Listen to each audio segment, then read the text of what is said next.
എപ്പിസോഡിന്റെ തുടക്കത്തിൽ തന്നെ നമ്മൾ കാണിക്കുന്നത് കുറച്ച് വർഷങ്ങൾക്ക് മുമ്പുള്ള കാര്യമാണ്. പാൻ ചെറുതായിരുന്ന സമയത്ത് അവന്റെ അച്ഛൻ മരിച്ചു. അതുകൊണ്ട് അവര് അനാഥാലയത്തിലായപ്പോഴാണ് അവന്റെ അനിയനെ അവര് ദത്തെടുത്തോണ്ട് പോയത്, അതായത് വേറൊരു ഫാമിലി. അന്നോട്ട് അവൻ ഒറ്റക്കായിരുന്നു. അവിടെ വെച്ചാണ് ജെറ്റിനെയും എലിയനെയൊക്കെ പരിചയപ്പെട്ടത്. അവരെ പരിചയപ്പെട്ട് കഴിഞ്ഞ് അവൻ അവന്റെ അനിയനുള്ള കാര്യം പോലും മറന്നുപോയിരുന്നു. അങ്ങനെ ഇരിക്കുന്ന ഒരു രാത്രിയാണ് ആ സംഭവം നടന്നത്. അതായത് വാമ്പേഴ്സ് എല്ലാവരും വന്ന് ഇവർ ഹോസ്റ്റലിലെ എല്ലാവരെയും ആക്രമിച്ചത്. അന്ന് ആ രാത്രി അവൻ്റെ മേത്തേക്ക് ഒരു അലമാര മറിഞ്ഞു വീഴാൻ പോയി. അവൻ വീഴുമെന്നോർത്ത് കിടന്നപ്പോഴാണ് അവനെ രക്ഷിക്കാനായിട്ട് ഒരാളങ്ങോട്ട് വന്നത്. ആരാണെന്ന് അവൻ മുഖം വ്യക്തമായി കണ്ടില്ലെങ്കിലും ഒരു മാലയും അതിൽ നിന്നും വരുന്ന ഒരു ചുമപ്പ് പ്രകാശവും അവൻ്റെ ഓർമ്മയിൽ ഇപ്പോഴും ഉണ്ട്. ആ സ്വപ്നം വീണ്ടും കണ്ടാണ് അവൻ ഉറക്കത്തിൽ നിന്ന് എണീക്കുന്നത്. അങ്ങനെ പാനാണെങ്കിൽ കുളിച്ചുകൊണ്ട് നിൽക്കുകയാണ്. ഈ സമയത്ത് അങ്ങോട്ടേക്ക് നമ്മുടെ രാമേല് വരാണ്. രാമേല് ചോദിക്കുന്നുണ്ട് എന്താ പറ്റിയെന്ന്. എനിക്ക് ഇതേപോലത്തെ ബന്ധം ഇനി തുടരാൻ താല്പര്യമില്ലെന്ന് പറയുന്നുണ്ട്. രാമേല് പറയുന്നുണ്ട് നീ ഓക്കെ അല്ല, കുറച്ച് റെസ്റ്റ് എടുക്കാൻ. അങ്ങനെ നമ്മുടെ മാത്യു വന്ന് രാമേലിനോട് ചോദിക്കുന്നുണ്ട് ഇതാണ് നല്ല സമയം, നീ ഒരു ലീഡറാന്നുള്ള കാര്യം മറന്നു പോകരുത്. നീ വേണം ബാക്കിയുള്ളവരെ വഴി കാട്ടാനായിട്ട്. എല്ലാ തീരുമാനവും നിന്റെ സ്വന്തമെന്ന്. നമ്മുടെ പാനാണെങ്കിൽ ഈ സമയം അവൻ്റെ പണ്ടത്തെ ആ വീട്ടിലേക്ക് വന്നിട്ടുണ്ട്. അവിടെ വന്നിട്ട് തോക്കും കാര്യങ്ങളെല്ലാം അറേഞ്ച് ചെയ്യാണ്. അവൻ്റെ ആ പഴയ വർക്ക് ആരംഭിക്കുകയാണ്. പെൻഡിങ് ആയി കിടക്കുന്ന കസ്റ്റമേഴ്സിനെയൊക്കെ വിളിച്ചിട്ട് ഇത്രയും ദിവസം ഷോപ്പ് അവധിയായിരുന്നു, നിങ്ങളുടെ സാധനങ്ങളെല്ലാം ഇന്ന് തന്നെ വന്ന് മേടിച്ചോളൂ മാഡം എന്നൊക്കെ പറയുന്നുണ്ട്. അങ്ങനെ ഇരിക്കുമ്പോഴാണ് എലി അങ്ങോട്ട് വരുന്നത്. അവളുടെ കയ്യിൽ കുറച്ച് റോസാപ്പൂക്കളും ഉണ്ട്. നീ ഈ സ്ഥലം എന്ത് ഭംഗിക്കാണ് വെച്ചേക്കുന്നതെന്ന് ചോദിക്കുമ്പോഴേക്കും നീ കാര്യം പറ, എന്തിനാണ് ഇങ്ങോട്ട് വന്നതെന്ന് ചോദിക്കുമ്പോഴേക്കും ഞങ്ങൾ അവസാനമായിട്ട് ഒരു അറ്റംപ്റ്റും കൂടി നടത്താൻ പോവാണ്, ഇതാണ് അവസാനം, നിനക്ക് വേണമെങ്കിൽ പങ്കെടുക്കാം. ഇത് മാത്രമല്ല നീ ഒരു കാര്യവും മറന്നു പോകരുതെന്ന് അവളൊന്ന് ഓർമ്മിപ്പിച്ചിട്ടാണ് അവിടുന്ന് പോകുന്നത്. അവൾ പോയ ശേഷം അവൻ്റെ ടയർ തുറക്കുമ്പോൾ അതിലൊരു വാടിയ റോസാപ്പൂവ് ഇരിപ്പുണ്ടായിരിക്കും. ഇത് നമ്മുടെ രാമേല് നൽകിയ റോസാപ്പൂവാണ്. രാമേലാണെങ്കിൽ ഈ സമയം വീട്ടിൽ അവരെ വാടിയ റോസാപ്പൂക്കൾക്കെല്ലാം അവൻ്റെ പവറിലൂടെ പുതിയൊരു ജീവൻ നൽകി അതിനെ സുന്ദരമാക്കി വെക്കുന്ന തിരക്കിലായിരുന്നു. അത് നോക്കി അവൻ അങ്ങനെ തന്നെ ഇരിക്കുന്നുണ്ട്. ഇതല്ല ഹോസ്പിറ്റലാണ് കാണിക്കുന്നത്. അങ്ങോട്ട് പോങ്ങാണെങ്കിൽ ജ്യൂസ് ഡെലിവറി ചെയ്യാൻ വന്നേക്കാണ്.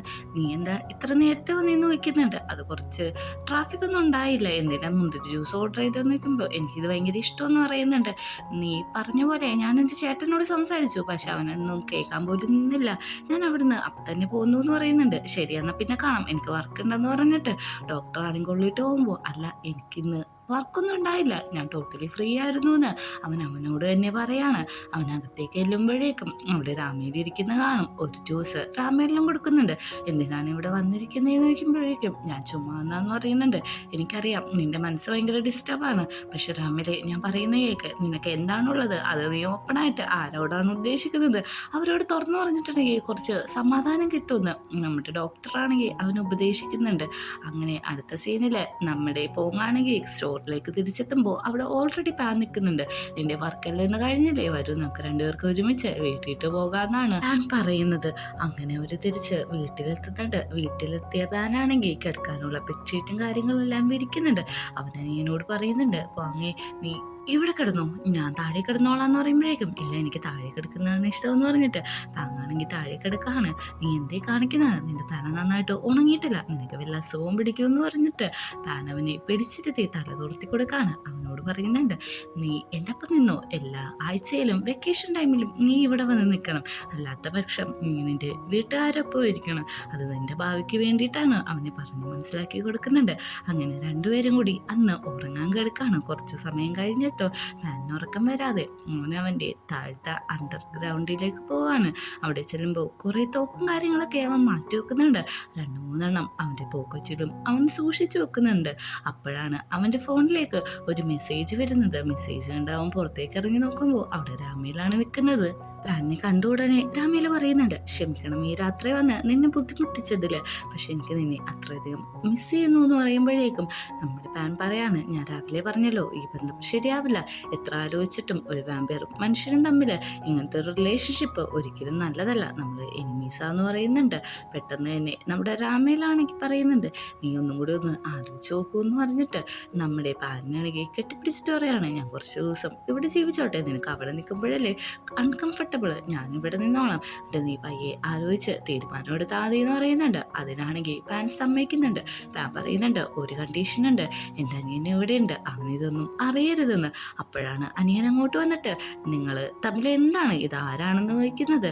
അവന് ഒന്നും മിണ്ടാതെ അവിടെ നിൽക്കുകയാണ്. അടുത്ത സീനി കാണിക്കുന്നത് അവർ മൂന്നുപേരും കൂടി ഒന്ന് സംസാരിക്കുകയാണ്. അപ്പം അങ്ങ് ചോദിക്കുന്നുണ്ട് ഇത് നിന്റെ ബോയ് ഫ്രണ്ട് ആണോ എന്ന്. രാമയിൽ അതേന്നും നമ്മുടെ പാൻ അല്ല എന്നാണ് പറയുന്നത്. എന്ന് തന്നെ പാൻ പറയുന്നുണ്ട് ഇത് എൻ്റെ ഒരു കൊളീഗ് മാത്രമാണ്, ഇവനാണെങ്കിൽ ഔട്ട് ഓഫ് സ്റ്റേഷനിലാണ് വർക്കെല്ലാം ചെയ്യുന്നത്, തായ്ലാൻഡിലേക്ക് തിരിച്ചു വന്നേക്കാണ്, അതുകൊണ്ട് നിൽക്കാൻ തന്നെ 2-3 ദിവസം വേണ്ടി വരും, അതുകൊണ്ട് ഇവിടെ സ്റ്റേ ചെയ്തോളാൻ ഞാൻ പറഞ്ഞിട്ടുണ്ട്, അതാണ് ഇങ്ങോട്ട് വന്നതെന്ന് പറയുന്നുണ്ട്. ഓങ്ങാണെങ്കിൽ പറയുന്നുണ്ട് അപ്പോൾ ഇയാൾ എവിടെ കിടക്കാന്ന് നോക്കുമ്പോൾ സോഫയിൽ എന്ന് പറയും. അത് വേണ്ട, നമുക്ക് സോഫയിൽ കിടക്കാം, ഇയാളോട് ഈ റൂമിൽ കിടന്നു, നിന്റെ ക്ലയൻ്റ് അല്ലേ, ഇങ്ങനെ ബാഡായിട്ടുള്ള രീതി ട്രീറ്റ് ചെയ്യണ്ടെന്ന് പറഞ്ഞിട്ട് അവൻ ആ റൂമിൽ കിടക്കാൻ സമ്മതിച്ചിട്ട് ഇവർ രണ്ടുപേരും കൂടി സോഫയിൽ കിടക്കാൻ വേണ്ടിയിട്ട് പുറത്തേക്ക് പോകാണ്. പോകുന്ന വഴിക്ക് തിരിച്ചു വന്നിട്ട് നമ്മുടെ രാമയിലോട് ചോദിക്കുന്നുണ്ട് അതെ നിങ്ങൾക്ക് പ്രേതത്തെ വിശ്വാസം ഉണ്ടോന്ന്. എന്താ അങ്ങനെ ചോദിച്ചെന്ന് നോക്കുമ്പോഴേക്കും ഇതൊരു ആൻറ്റിക് ഷോപ്പല്ലേ, അതുകൊണ്ട് പല പല ശബ്ദങ്ങളും പല കാര്യങ്ങളും കേൾക്കും, പേടിക്കരുത് കേട്ടോ എന്ന് പറയുന്നുണ്ട്. പേടിയില്ല എന്ന് പറഞ്ഞിട്ടും അവനൊരു ചെറിയ പേടി വരുന്നുണ്ട്. പെട്ടെന്ന് തന്നെ തിരിച്ചു വന്നിട്ട് ഒച്ചയെടുത്ത് അവന് പേടിപ്പിക്കുകയാണ്. ഈ ചെക്കൻ ഇതെന്താണ് കാണിക്കുന്നത് എന്നുള്ള രീതിയിലാണ് രാമയിൽ നിൽക്കുന്നത്. അങ്ങനെ രാത്രി അവർ കിടക്കുന്നുണ്ട്.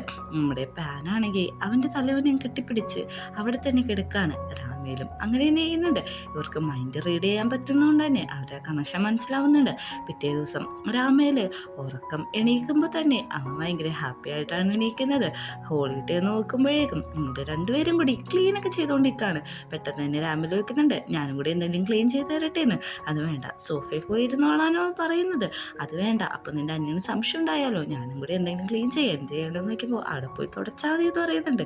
അങ്ങനെ അവൻ പോയി തുടക്കുന്നുണ്ട്.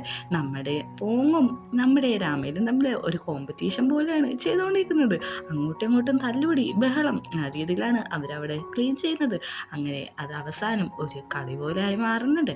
അങ്ങനെ അവർ TV ക്ലീൻ ചെയ്യുന്നു. അവസാനം ഇവിടെ ഇരിക്കുന്ന ഒരു ബോട്ടിൽ ക്ലീൻ ചെയ്യുമ്പോൾ പെട്ടെന്ന് തന്നെ പാൻ്റെ കൈ തട്ടിയിട്ട് ആ ബോട്ടിൽ താഴത്തേക്ക് വീഴാണ്. അത് നമ്മുടെ രാമയിൽ കൃത്യമായിട്ട് തന്നെ പിടിച്ചെടുക്കുന്നുണ്ട്.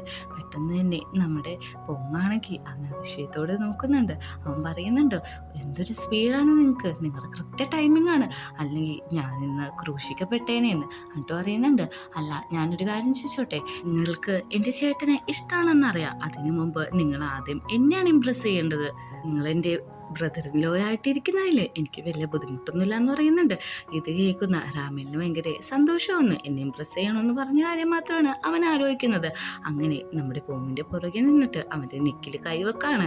നേരത്തെ എന്താണ് സംഭവിച്ചതെന്ന് ഒന്ന് റിവേഴ്സ് അടിച്ച് കാണിച്ചു കൊടുക്കുന്നുണ്ട്. പെട്ടെന്ന് തന്നെ പൂമിൻ്റെ മൂക്കിൽ നിന്ന് ബ്ലഡും കാര്യങ്ങളൊക്കെ വരുന്നുണ്ട്. ഇംപ്രസ് ചെയ്യാൻ നോക്കിയിട്ട് ചിക്കനെ കൊല്ലാനുള്ള രീതിയിലാണ് രാമേരി ചെയ്യുന്നത്. അടുത്ത സീനിൽ നമ്മുടെ പാനാണെങ്കിൽ ഒരു കേക്കെല്ലാം ഡെക്കറേറ്റ് ചെയ്തുകൊണ്ടിരിക്കുകയാണ്. നീ എന്താണ് ഇവിടെ ചെയ്യുന്നത് എന്ന് ചോദിക്കുന്നുണ്ട്.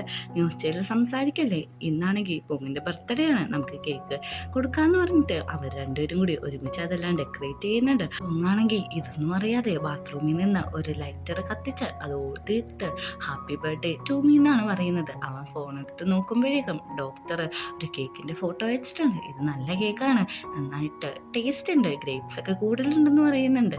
അവന് അത് സന്തോഷമാവുന്നുണ്ട്. ഡോക്ടറാണെങ്കിൽ ഒരു കേക്ക് ഓർഡർ ചെയ്യുന്നുണ്ട്. അവിടെ ഉള്ളവർ ചോദിക്കുന്നുണ്ട് ഇത് ആർക്ക് വേണ്ടിയിട്ടാണ്, ഡോക്ടർക്കാണോ അല്ല വേറൊരാൾക്കാന്നാണ് പറയുന്നത്. അങ്ങനെ നമ്മുടെ പോങ്ങ് ബാത്റൂമിൽ നിന്ന് ഇറങ്ങി തിരിച്ചു വരുമ്പോഴേക്കും അങ്ങോട്ടേക്ക് പാൻ ഒരു കേക്കും പിടിച്ചിട്ട് ഹാപ്പി ബർത്ത്ഡേ പാട്ടും പാടിയിട്ടാണ് വരുന്നത്. നീ എൻ്റെ ബർത്ത്ഡേ ഓർത്തിരിക്കുമെന്ന് എനിക്ക് ഉറപ്പുണ്ടായില്ല എന്ന് പറയുന്നുണ്ട്. അവൻ പറയുന്നുണ്ട് നീ എൻ്റെ അനിയനല്ലേ, ഞാനിങ്ങനെയാണ് മറന്നു പോവാന്ന്, നീ എന്തെങ്കിലും വിഷ് ചെയ്തിട്ട് ഇത് കട്ട് ചെയ്യാൻ പറയുന്നുണ്ട്. അപ്പോഴേക്ക് റാമയിൽ ഒരു പേപ്പർ വെട്ടിക്കുന്നുണ്ട്. ആ ഒരു ശബ്ദം കേട്ട് രണ്ടുപേരും ഞെട്ടുന്നുണ്ട്. കയ്യിലിരിക്കുന്ന കേക്കും താഴെ വീഴുന്നുണ്ട്. രാമയിൽ നിന്ന് നോക്കുന്നുണ്ട്. അവരൊന്നും ചെയ്യാത്ത പോലെ അവിടെ നിൽക്കുന്നുണ്ട്. രണ്ടുപേർക്കും സങ്കടമായെങ്കിലും തിരിഞ്ഞു നോക്കുമ്പോൾ രാമയുടെ ഹാപ്പി ബർത്ത്ഡേ പാട്ട് എന്നുകൂടി അവൻ അവിടെ നിന്ന് പാടാണ്. എന്താല്ലേ ചത്ത വീട്ടിൽ റീത്ത് വെച്ച അവസ്ഥയാണ് അവിടെ ഉള്ളത്. രണ്ടുപേരും കൂടി ആ കേക്കും കാര്യങ്ങളെല്ലാം ക്ലീൻ ചെയ്യുന്നുണ്ട്. അവൻ പറയുന്നുണ്ട് എനിക്കതിൽ എഴുതിയത് എന്താണെന്ന് വായിക്കാൻ പോലും സമയം കിട്ടില്ല, പക്ഷെ കുഴപ്പമില്ല, നീ എനിക്ക് മറക്കാതെ കേക്കൊക്കെ മേടിച്ചെന്നല്ലോ, ഇതെനിക്ക് ഒത്തിരി ഇഷ്ടപ്പെട്ടു എന്ന് പറഞ്ഞ് കെട്ടിപ്പിടിക്കാണ്. പോകുന്ന വഴിക്ക് അവനൊരു കാര്യം പറയുന്നുണ്ട്, നിങ്ങൾ തമ്മിൽ സ്നേഹത്തിലാണെന്ന് അറിയാം, എനിക്ക് അവനും ബ്രദർ ലോ ആയിട്ട് വന്നേന്, കുഴപ്പമൊന്നുമില്ല, നീ എന്തൊക്കെയാണ് പറയുന്നതെന്ന് നോക്കുമ്പോൾ എനിക്കറിയാം, ഞാനിപ്പോൾ വർക്കിന് പോവാന്ന് പറഞ്ഞിട്ടാണ് അവിടുന്ന് പോകുന്നത് വേറെ അങ്ങോട്ടും അല്ല, ഹോസ്പിറ്റലിൽ തന്നെയാണ്. അവിടെ ചെല്ലുമ്പോഴേക്കും ഡോക്ടറാണെങ്കിൽ നേരത്തെ പറഞ്ഞ ആ കേക്ക് മേടിച്ചിട്ട് ഹാപ്പി ബർത്ത്ഡേ പാട്ടൊക്കെ പാടിയിട്ടാണ് ഇവിടേക്ക് വരുന്നത്. ഡോക്ടർ ഇതൊക്കെ ചെയ്യുന്ന ഞാൻ ഒട്ടും പ്രതീക്ഷിച്ചില്ല എന്ന് പറയുന്നുണ്ട്. നീ എന്തെങ്കിലും വിഷ് ചെയ്ത് ഇത് ഊതാൻ പറയുന്നുണ്ട്. അങ്ങനെ അവരവിടെ ഹാപ്പി ആയിട്ടേക്കാണ്. തിരിച്ച് നമ്മുടെ പൊങ്ങാണെങ്കിൽ വാഷ്റൂമിൽ ഫേസ് എല്ലാം വാഷ് ചെയ്ത് കഴിഞ്ഞ് ടിഷ്യൂ കളയാൻ നോക്കുമ്പോഴാണ് ടിഷ്യൂ ബോക്സിൽ കുറച്ച് ബ്ലഡ് കിടക്കുന്നത്. അവന് മനസ്സിലായിട്ടുണ്ട് രാമേല് അവൻ്റെ അനിയൻ്റെ മേത്ത്. അപ്പോൾ അവർ യൂസ് ചെയ്തൊന്നും, നീ എന്തിനാണ് ഇങ്ങനെയൊക്കെ ചെയ്തതെന്ന് നോക്കുമ്പോഴേക്ക് ഞാൻ നിൻ്റെ അനിയനെ ഇമ്പ്രസ് ചെയ്യാൻ ചെയ്തതെന്നാണ് പറയുന്നത്. ഞാനൊരു കാര്യം പറയാം, എൻ്റെ ആൻസർ നോയാണ്. എനിക്ക് ഈ റിലേഷൻഷിപ്പ് മുമ്പോട്ട് കൊണ്ടുപോകാൻ താല്പര്യമില്ല. കാരണം ഇതിൽ എൻ്റെ അനിയൻ എഫക്റ്റ് ആവും എന്ന് പറയുന്നുണ്ട്. ഞാൻ അങ്ങനെ ഉദ്ദേശിച്ചിട്ടല്ല, എനിക്കൊന്നും കേൾക്കണ്ട, നീ ഇവിടുന്ന് പൊക്കോ, നമ്മൾ തമ്മിൽ ഇനി യാതൊരു തരത്തിലെ ബന്ധുവില്ലാന്ന് പറയുന്നുണ്ട്. അവൻ പോയി കഴിഞ്ഞിട്ട് താനാണെങ്കിൽ ഒത്തിരി കരയുന്നുണ്ട്. അങ്ങനെ തിരിച്ച് രാമൻ്റെ വീട്ടിട്ട് വരുമ്പോൾ ബാക്കി എല്ലാവരും അവിടെ ഉണ്ട്. എനിക്ക് ഇതിന് സമ്മതമാണ്, ഈ സമയം ഇതിന് പറ്റിയതാന്ന് പറയുന്നുണ്ട്. അങ്ങനെ നമ്മുടെ ഹണ്ടേഴ്സ് ഗ്രൂപ്പിലെ ആൾക്ക് സെൻസറും ചെയ്യുമ്പോൾ മനസ്സിലായിട്ടുണ്ട് അവരെന്തോ ഒരു പ്ലാൻ ചെയ്യാൻ പോവാന്ന്. അത് ഓടി വന്ന് ജെറ്റിൻ്റെ അടുത്ത് പറയുന്നുണ്ട് അവരെല്ലാ സ്ഥലത്തും ആക്റ്റീവായെന്ന്. ഇതാണ് നമ്മുടെ സമയം, ഇതോടെയെല്ലാം അവസാനിക്കാൻ പോവാന്ന് പറയുന്നുണ്ട്. എലിയാണെങ്കിൽ നമ്മുടെ പാനൊരു മെസ്സേജ് അയക്കുന്നുണ്ട്, ലാസ്റ്റായിട്ട് ഞങ്ങളൊരു അറ്റംപ്റ്റിന് പോവാണ്, നിനക്ക് താല്പര്യം ഉണ്ടെങ്കിൽ വരാമെന്നും. നമ്മുടെ നാംബേസ് ഗ്രൂപ്പിലെ എല്ലാവരും ഇവിടെ എത്തിയിട്ടുണ്ട്. നമ്മുടെ ബ്ലാക്ക് പറയുന്നുണ്ട് ഇനി നമുക്ക് ഒരു സ്ഥലത്തും ഒളിച്ചിരിക്കേണ്ട ആവശ്യമില്ല, നമുക്ക് ഇനി പുറത്തിറങ്ങി ഫൈറ്റ് ചെയ്യാന്ന്. അങ്ങോട്ടേക്ക് നമ്മുടെ രാമേലിനെ ഇൻവൈറ്റ് ചെയ്യുന്നുണ്ട്. എല്ലാവരും കൂടി ചേസ് ചെയ്തിട്ട് ബ്ലഡ് പോലത്തെ എന്തോ ഒരു സാധനമാണ് കുടിക്കുന്നത്. ഈ ഒരു സീനും കൂടി കാണിച്ചിട്ടാണ് എപ്പിസോഡ് അവസാനിക്കുന്നത്.